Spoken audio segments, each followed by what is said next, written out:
Hello, friends, and welcome to Escaping the Mouse with your host, me, Breck Rowell. All right, I got a little issue to deal with today at my parents' house. I was actually wandering around the house last night, yesterday afternoon, and I smelled gas in the house. And that, of course, is never a good thing.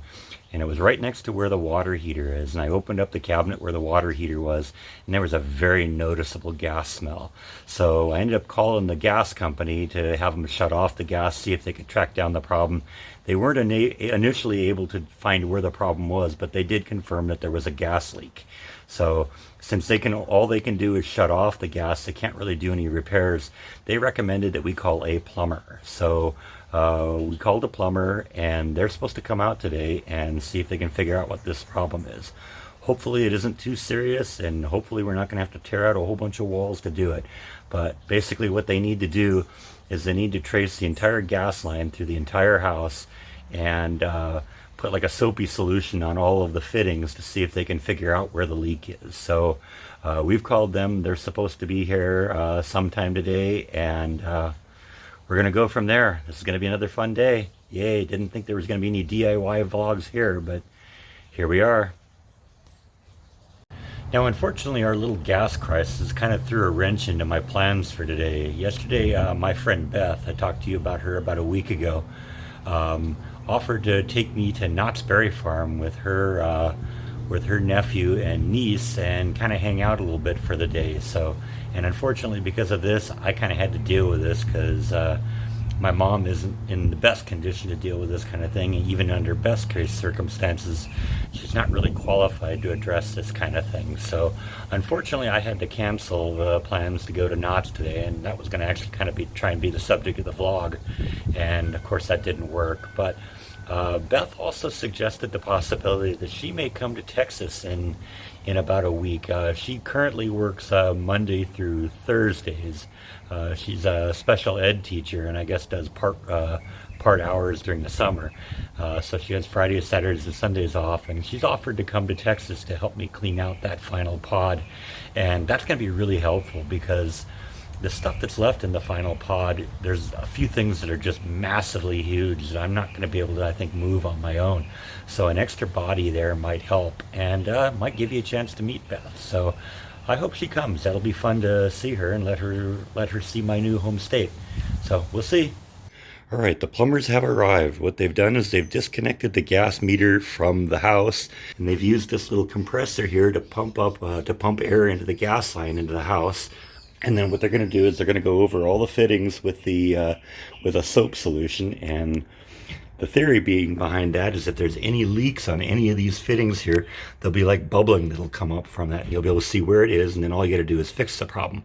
Hopefully this is hopefully this is outside the wall and not inside the wall, because that makes it a lot easier if you don't have to rip the wall out.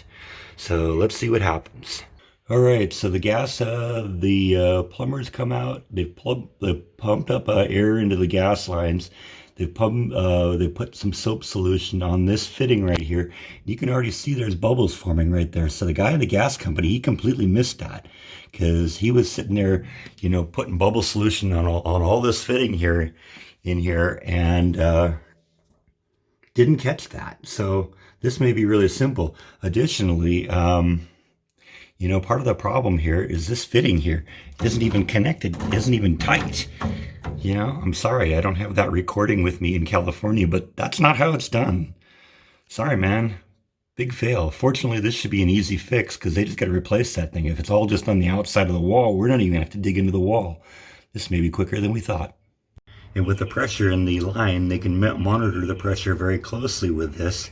So once they've fixed the problem, they'll know they have it because there won't be any more leaks, and you'll be able to see that the pressure doesn't leak out. So that's the whole theory behind this. It's actually very simple. All right, so basically what they did is they disconnected this piece all the way. It kind of goes into the wall there. They kind of put a sealant compound on there, tightened it down real tight, so now you can't move that at all. You shouldn't be able to. That was definitely evidence that something was wrong there. And then they also replaced this local shutoff valve. So I think we're going to get out of here fairly easy. They're going to do another air test now, where they're going to pump up pressure in the in the gas lines and see if they can find any more leaks, and maybe we're done, hopefully. All right, so they've done the soap test here, and we don't see any bubbles here. So they've gone back out into the backyard to look at that valve that I told you about, and see if there's any still leaks, because they'll be able to see that on that valve. If air is leaking out of there, then the pressure will be dropping in the line. So we're back out in the back again doing an air pressure test, and there's definitely a little droppage in the pressure. So we got another leak somewhere we gotta find. All right, so this is the gas shutoff valve for the dryer in the garage, and it looks like we get another leak here. You can see all the bubbles forming. So, okay, that's another problem, but once again, it's outside the wall, so it's a relatively simple fix. Just got to replace that valve. Not gonna have to not gonna have to cut any holes in the wall or anything like that. And that's always what makes this a pain in the neck and very, very expensive. So, all right, well, we're just gonna eliminate all the problems one by one, and hopefully by the time we're done with this, there shouldn't be any more problems. All right, shout out to United Plumbing of Southern California. They did really good job. They got in here, they quickly identified the problem, they discovered that we had a second problem, they quickly and efficiently fixed it, and it didn't turn out to be that terribly expensive. This could have been a lot worse. Nice job, United. All that needs to happen now is we got to get the gas company to come out and turn the gas back on for us.